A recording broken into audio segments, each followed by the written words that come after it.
selamat pagi. Sekarang kami sedang berada di wisata kuliner Oi, tepatnya di depan kantor BPJS Kesehatan. Sekarang kami akan mewawancarai salah satu pengusaha kuliner yang ada di depan sini. Mungkin Bapak bisa memperkenalkan nama terlebih dahulu. Nama saya Kembali Dharma, khususnya namanya di Kira-kira sudah berapa lama berusaha di sini? di sini 11 tahun. 11 tahun. Kemarin sudah bisa mas. Belum masih dapat apa pendapat. Dulu tahu juga yang lama masih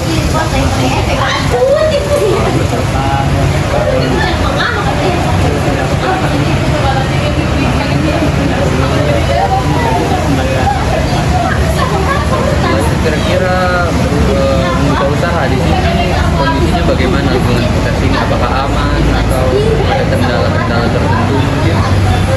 pasti dan lama ada kendala.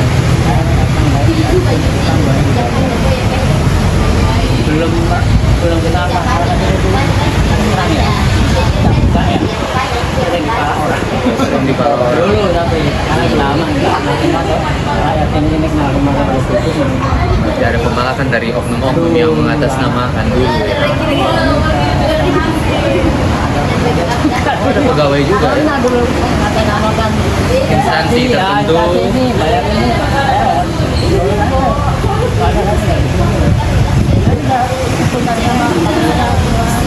Tapi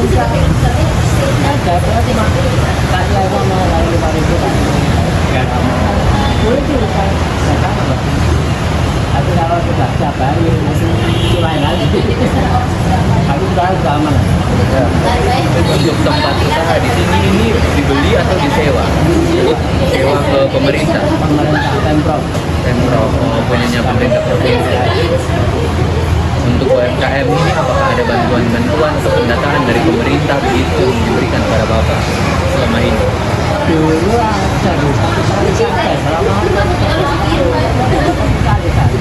Dari dinas mana kalau boleh tahu? itu orang yang kantor pos itu pojokan itu ada kantor pos yang kantor pertigaan itu. Inspektorat. Ini apa ya kantor dulu di situ kok yang kami di situ Pak modal usaha begitu atau modal usaha mungkin apa dulu cari aja tapi selama 11 tahun jadi sewanya bayarnya ke Pemprov per bulan atau per tahun? Per tahun. 14.500 per Pemprov. Oh, listrik air sendiri.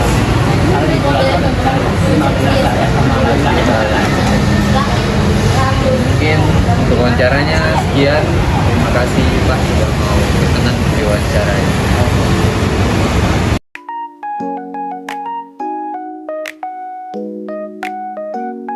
Selamat sore, kembali lagi di podcast Mahasiswa Hukum. Kali ini kita akan membahas tentang peran pelaku UMKM dalam menunjang program pariwisata di wilayah NTT.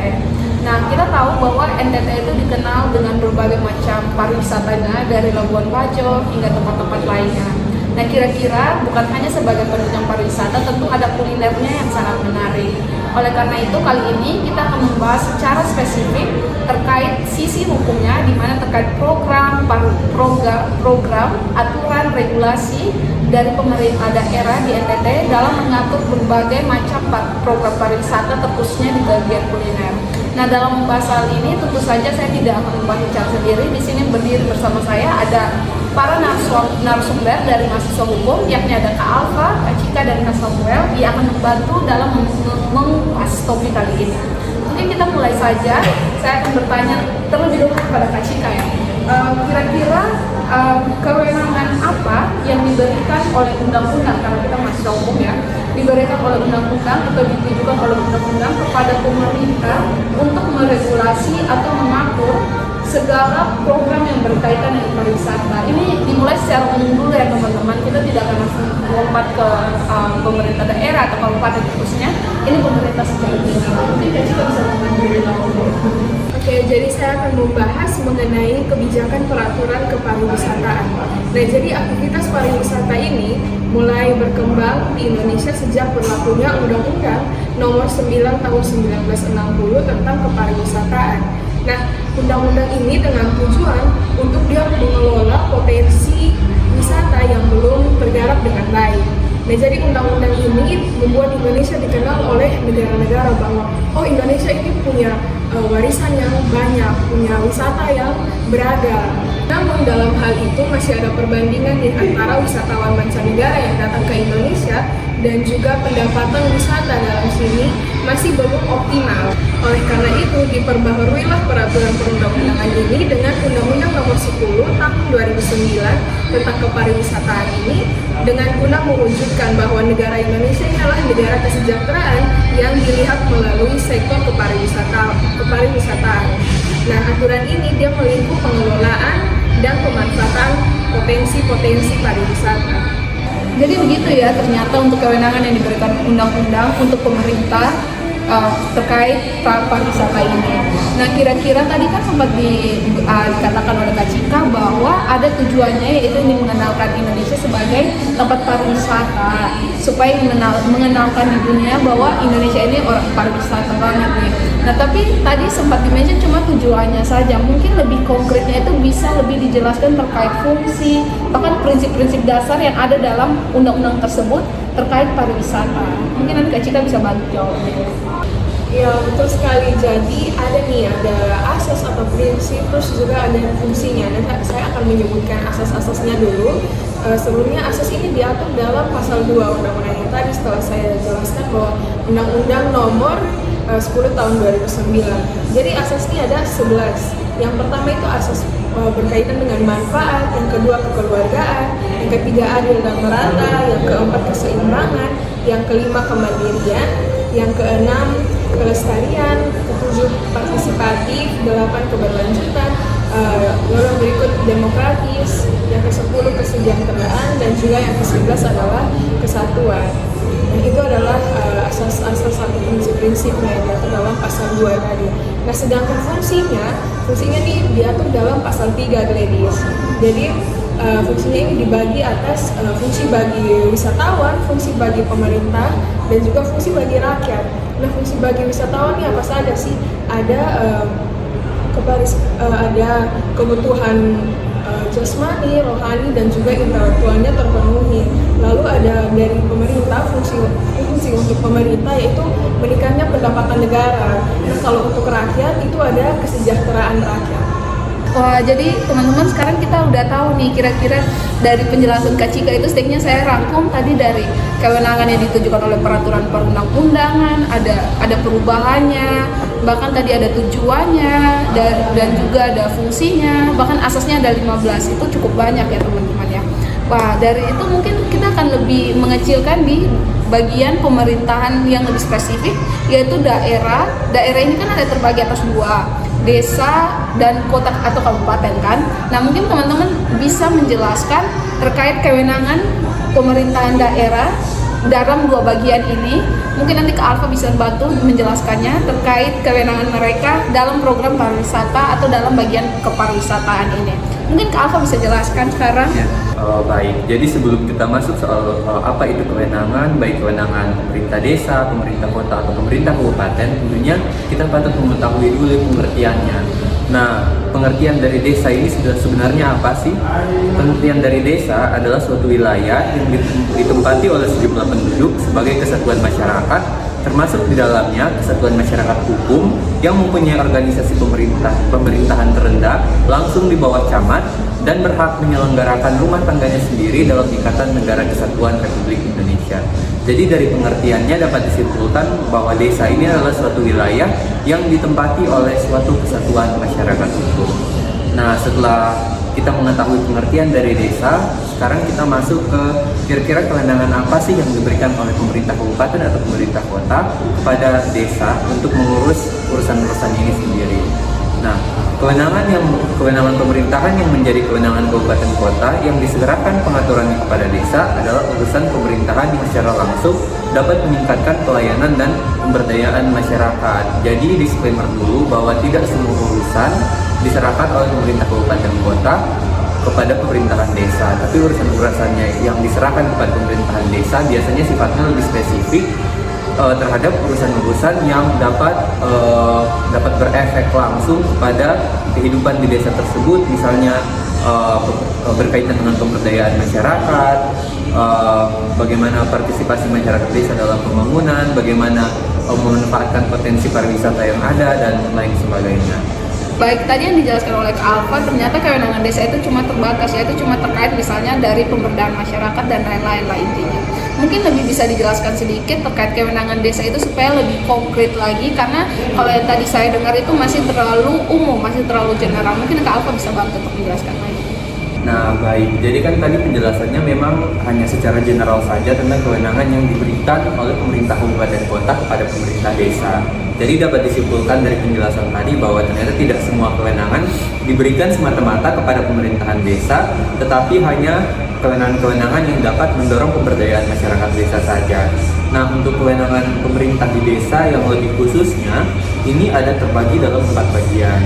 Yang pertama adalah kewenangan berdasarkan hak asal usul, yang kedua kewenangan lokal berskala desa, yang ketiga kewenangan yang ditugaskan oleh pemerintah daerah provinsi atau pemerintah daerah kabupaten kota, dan yang keempat atau yang terakhir adalah kewenangan lain yang ditugaskan oleh pemerintah. Pemerintah di sini ada pemerintah daerah provinsi atau pemerintah daerah kabupaten kota sesuai dengan ketentuan peraturan perundang-undangan. Nah, untuk lebih lanjut saya akan menjelaskan tentang rincian urusan pemerintah kabupaten atau pemerintah kota yang diserahkan kepada pemerintahan di desa, terutama di bidang pariwisata. Ini juga terbagi dalam beberapa bagian, yaitu misalnya pengelolaan objek wisata dalam desa di luar rencana induk pariwisata. Setelah itu ada juga pengelolaan tempat rekreasi dan hiburan umum di dalam desa. Selain itu ada rekomendasi pemberian izin pendirian pondok wisata pada kawasan wisata di desa, dan yang terakhir adalah membantu pemungutan pajak hotel dan restoran yang ada di desa. Baik, tadi ternyata banyak juga ya kewenangan dari desa, misalnya yang tadi sudah disebutkan secara rinci oleh Kak Alfa tadi kewenangan desa. Nah, mungkin kan tadi saya sempat bertanya bahwa pemerintah daerah itu terbagi atas 2, yaitu ada pemerintahan kota kabupaten dan pemerintahan desa. Nah, mungkin lebih dispesifikan lagi terkait misalnya kota dan kabupaten, supaya teman-teman tidak hanya mengetahui soal desa, tapi juga tahu soal kota atau kabupaten. Nah, dan juga saya berharap bahwa ada dasar aturannya yang dijelaskan oleh Kak Alfa, supaya lebih meyakinkan atau menguatkan lagi nih teman-teman dasar aturannya dan argumentasi yang dibawa oleh Kak Alfa. Nah, sebenarnya sudah banyak aturan yang mengatur soal penyerahan wewenang dari kabupaten kota atau wewenang-wewenang yang dimiliki oleh pemerintah kabupaten kota sendiri. Nah, misalnya itu ada peraturan pemerintah nomor 38 tahun 2007 tentang pembagian urusan pemerintahan antara pemerintahan daerah provinsi dan pemerintahan daerah kabupaten kota. Selain itu ada yang lebih spesifik lagi, yaitu di pasal 7 ayat 3 peraturan pemerintah nomor 38 tahun 2007 disebutkan bahwa urusan pilihan sebagaimana dimaksud dalam pasal 6 ayat 2 adalah urusan pemerintahan yang secara nyata ada dan berpotensi untuk meningkatkan kesejahteraan masyarakat sesuai dengan kondisi kekasan dan potensi unggulan daerah yang bersangkutan. Selanjutnya pada pasal 7 ayat 4 disebutkan bahwa urusan pilihan sebagaimana dimaksud pada ayat 3 dalam peraturan yang sama ini meliputi beberapa urusan. Yang pertama adalah kelautan dan perikanan, yang kedua pertanian, yang ketiga kehutanan, yang keempat energi dan sumber daya mineral, yang kelima pariwisata, yang keenam industri, yang ketujuh perdagangan, dan yang terakhir adalah ketransmigrasian. Nah, dari penjelasan tersebut dapat disimpulkan bahwa pariwisata termasuk dalam jenis urusan yang diserahkan pada pemerintah kabupaten atau pemerintah kota oleh pemerintahan provinsi. Ini disebabkan karena urusan-urusan tersebut dinilai dapat meningkatkan kesejahteraan dan harus sesuai dengan kekhasan dan potensi unggulan masing-masing daerah. Baik, tadi sudah jelaskan ya kewenangan dari pemerintahan kabupaten atau kota terkait pariwisata. Tapi sebenarnya dari tadi banyak sekali di-mention bahwa tentang pariwisata, keparwisataan dan lain-lain. Tapi mungkin teman-teman yang di luar sana bertanya-tanya, memang pariwisata atau keparwisataan itu apa sih?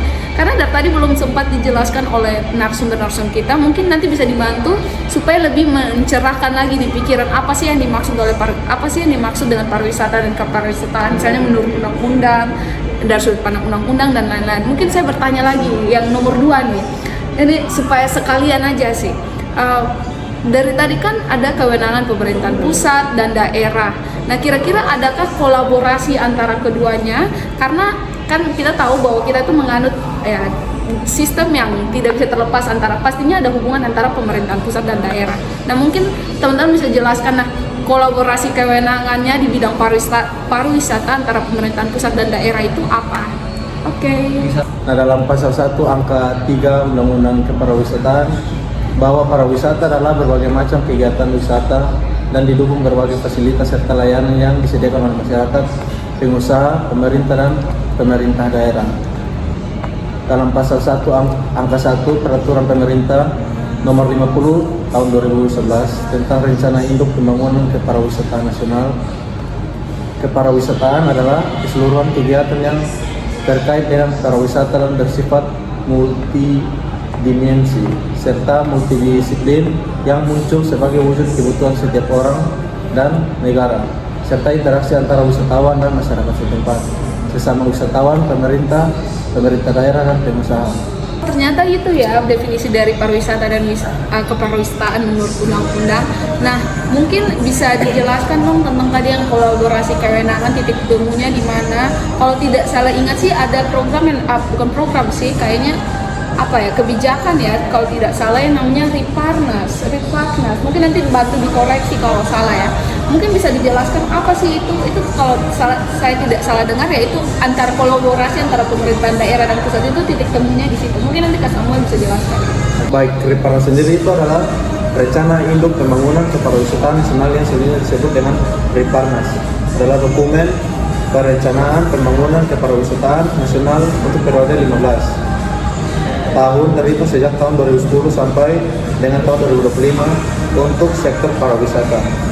Ternyata Riparnas itu rencana induk pariwisata nasional ya, intinya berkaitan dengan pariwisata lah. Ini buat oleh pemerintah secara nasional. Kan di dalam nasional kan ada pusat dan daerah. Setidaknya itu titik temu antara kolaborasi keduanya ya. Nah, tapi saya ingin bertanya, memangnya mengapa sampai diperlukannya Riparnas? Kenapa sampai ada rencana gitu? Mungkin bisa dijelaskan Kenapa Riparnas diperlukan itu untuk memberikan arah dan panduan yang jelas bagi pembangunan pariwisata di Indonesia dan mencegah tumpang tindih dan inefisiensi dan meningkatkan koordinasi, memaksimalkan potensi dan menjadi dasar bagi penyusunan rencana induk pariwisata di tingkat provinsi dan kabupaten. Jadi begitu ya teman-teman, kenapa sampai Riparnas itu diperlukan? Karena itu tuh yang memberikan arah untuk arah pariwisata Indonesia itu mau berjalan kemana. Oke, baik. Selain Riparnas mungkin ada kolaborasi lain lagi antara pemerintahan pusat dan pemerintahan daerah di bagian pariwisata ini. Mungkin bisa dijelaskan lebih lagi supaya jangan hanya ambil satu contoh aja, mungkin bisa lebih banyak lagi ya. Mungkin kolaborasi antara pemerintah pusat dan pemerintah daerah tidak terlalu terlihat karena menurut pasal 18 ayat 6 Undang-Undang Negara Republik Indonesia tahun 1945, pemerintah daerah diberikan otonomi untuk mengatur urusan daerah sendiri. Nah, ini juga termasuk urusan pariwisata, dan hal ini dilakukan karena pemerintah daerah dianggap lebih mengetahui potensi pariwisatanya.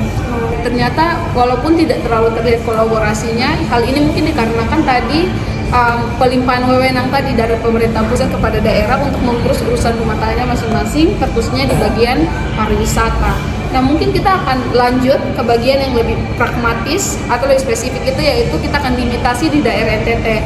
Kira-kira program apa saja yang sudah dilakukan oleh pemerintah daerah NTT supaya selinear dengan tema dari podcast kali ini yang sudah disebutkan di atas, yaitu peran pelaku UMKM serta dalam menunjang program pariwisata daerah NTT. Mungkin kita sekarang masuk dalam program pariwisata di daerah NTT. Kira-kira ada apa-apa saja ya? Nanti Kak Cika akan bantu menjawab teman-teman. Betul sekali, jadi ada beberapa program yang sejalan dengan penjelasan tadi nih. Yang pertama ini ada salah satunya pengembangan destinasi wisata kuliner. Nah, misalnya di Kota Kupang pemerintah Kota Kupang ini menyiapkan pembukaan spot wisata kuliner, misalnya di Jalan Palapa. Itu dulu ada sekitar 120 UMKM yang berjualan di situ. Itu mereka menjual makanan khas seperti jagung bose, sei, terus ada bunga pepaya dan makanan-makanan lokal lainnya. Selain di Jalan Palapa tadi, ada di Kota Kupang sendiri ada wisata kuliner di Oipoi. Itu bisa dilihat dari ujung ke ujung, itu semuanya menyiapkan lapak-lapak. Itu ada makanan lokal dan ada lain-lain yang menunjang UMKM. Nah, yang berikutnya ada Car Free Day setiap hari Sabtu. Itu banyak sekali lapak-lapak UMKM yang menjual berbagai jenis kuliner. Itu mulai dari kuliner, ada makanan siap saji, ada makanan yang frozen food. Lalu yang berikut ada pelatihan dan pengembangan SDM, sumber daya manusia. Nah, pemerintah Kota Kupang melalui Dinas Pariwisata, mereka mengadakan pelatihan bagi pelaku UMKM. Nah, jadi tujuannya adalah meningkatkan peran serta masyarakat untuk pengembangan sumber daya manusia di bidang pariwisata, khususnya di bidang kuliner, serta memberikan edukasi tentang kewirausahaan dan pengelolaan kuliner yang memenuhi standar dan kesehatan. Nah, yang berikut ada sertifikasi dan legalitas usaha. Jadi pemerintah mendorong pelaku usaha kuliner untuk memiliki NIB atau yang kita ketahui sebagai nomor induk berusaha sebagai syarat wajib dalam mengikuti berbagai program pemerintah, termasuk pelatihan dan akses permodalan. Nah, selain itu ada akselerasi sertifikat produk halal yang dilakukan di Labuan Bajo untuk memberikan perlindungan bagi pelaku UMKM dan meningkatkan kepercayaan konsumen. Baik, tadi kan ada sangat banyak ya program yang disediakan oleh pemerintah daerah NTT untuk menunjang pariwisata di daerah NTT, terkhususnya di bagian kuliner. Tadi ada setidaknya ada 5 lah. Nah, tentu dalam implementasi suatu hal itu ada tantangan dan hambatannya. Dari visinya pastinya ada hambatan yang bisa mengganggu jalannya idealitas yang tadi sudah teman-teman jelaskan dari awal. Nah, kira-kira apa saja tantangan atau hambatan yang ditemukan oleh pemerintah daerah NTT dalam program pariwisata, terkhususnya mungkin di daerah bagian kuliner, tapi mungkin tidak terbatas juga pada hal tersebut. Mungkin bisa dijelaskan Kak Samuel? Nah, tentu saja ada 7 hambatan yang dirasakan sama hal yang tadi sudah dijelaskan. Yang pertama, kurangnya promosi dan branding. Nah, itu salah satu kendala utama dalam pengembangan wisata kuliner di Kota Kupang adalah minimnya strategi promosi yang efektif. Nah, makanan khas daerah ini masih belum dikenal secara luas, baik di tingkat nasional maupun internasional. Yang kedua, ada keterbatasan infrastruktur dan aksesibilitas. Para wisata kuliner tidak hanya membutuhkan makanan yang enak, tetapi juga akses yang mudah bagi wisatawan. Nah, namun di Kota Kupang masih ada beberapa kendala terkait infrastruktur dan aksesibilitas yang mempengaruhi perkembangan wisata kuliner. Beberapa faktor itu bisa, yang pertama keterbatasan transportasi umum, yang kedua minimnya fasilitas umum di pusat kuliner, yang ketiga kurangnya infrastruktur pendudukan wisata. Dan yang ketiga itu adalah kurangnya sumber daya manusia yang terlatih para pelaku usaha kuliner di Kota Kupang. Sebagian besar dari UMKM yang masih dikelola secara tradisional. Yang keempat, kurangnya maksimal pengelolaan destinasi kuliner. Di banyak kota wisata kuliner terdapat kawanan khusus yang menjadi pusat makanan khas seperti Jalan Malioboro di Yogyakarta atau Pencenongan di Jakarta. Namun di Kupang belum ada kawasan wisata kuliner yang terkelola dengan baik dan menjadi daya tarik utama bagi wisatawan. Yang kelima, kurangnya diverifikasi menu dan inovasi produk.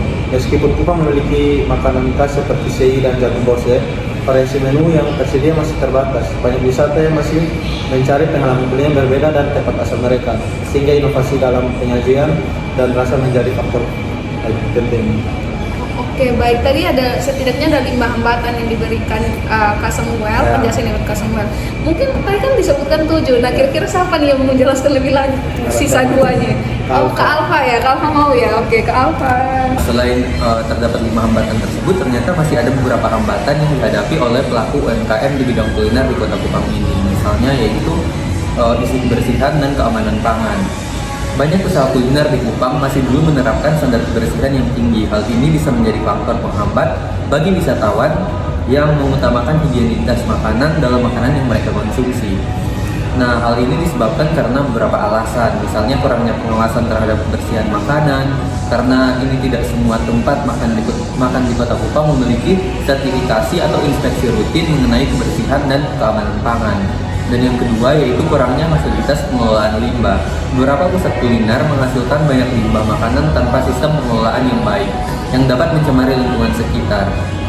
Nah, selain soal isu kebersihan tersebut, ternyata ada isu lain yang masih menjadi hambatan bagi para pelaku UMKM ini, yaitu misalnya dukungan pemerintah dan regulasi yang masih terbatas. Nah, pemerintah daerah dinilai belum memiliki peran yang cukup besar dalam mengembangkan wisata kuliner. Namun sejauh ini belum ada kebijakan yang benar-benar mendorong pertumbuhan sektor ini secara maksimal. Beberapa kebijakan yang dinilai masih kurang yang diberikan oleh pemerintah antara lain yang pertama adalah kurangnya insentif bagi pelaku usaha kuliner, yang kedua belum adanya regulasi khusus tentang pengelolaan wisata kuliner, dan yang ketiga adalah minimnya investasi pemerintah dalam infrastruktur wisata. Mungkin untuk hambatan-hambatan yang bisa saya jelaskan, mungkin dua hal ini cukup. Mungkin saya kembalikan ke Kak Gladys untuk menutup sesi podcast kali ini. Oke, ternyata sangat banyak ya. Tadi kita udah bahas dari awal, dari misalnya dari kewenangan yang diberikan oleh undang-undang, baik untuk pemerintahan pusat maupun pemerintahan daerah yang tadi sudah juga dibagi dari desa dan kabupaten kota. Bahkan tadi juga sempat disebutkan oleh program-program yang dibuat oleh pemerintahan daerah NTT.